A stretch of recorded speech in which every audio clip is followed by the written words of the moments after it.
'Twas the night before Christmas, when all through the house not a creature was stirring, not even a mouse.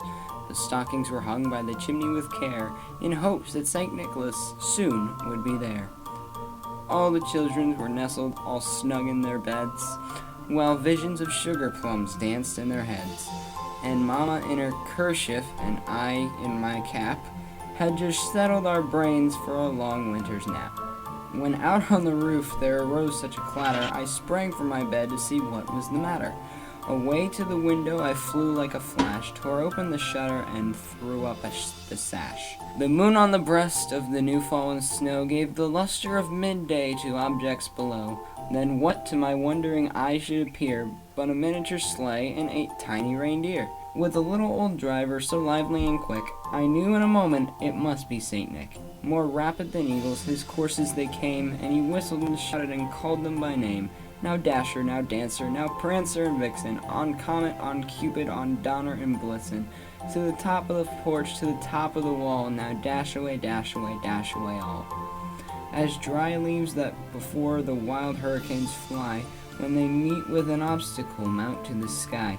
So up to the housetop the coursers they flew, with the sleigh full of toys and St. Nicholas too. Then in a twinkling I heard on the roof the prancing and pawing of each little hoof. As I drew in my head and was turning around, down the chimney St. Nicholas came with a bound. He was dressed all in fur from his head to his foot, and his clothes were all tarnished with ashes and soot. A bundle of toys he had flung on his back, and he looked like a peddler just opening his pack.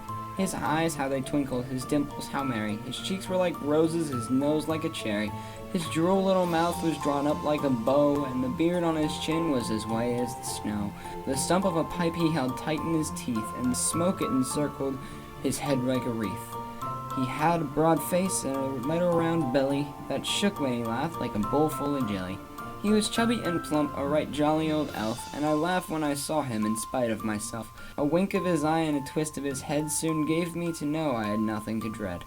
He spoke not a word, but went straight to his work, and filled all the stockings, then turned with a jerk, and laying his finger aside of his nose, and giving a nod up the chimney he rose. He sprang to his sleigh, to his team gave a whistle, and away they all flew like the down of a thistle. But I heard him exclaim, ere he drove out of sight, "Happy Christmas to all, and to all a good night." Thank you guys for making 2015 the most eventful year of my YouTube career. Thank you guys so much for watching, and I will see you all Sunday. Merry Christmas.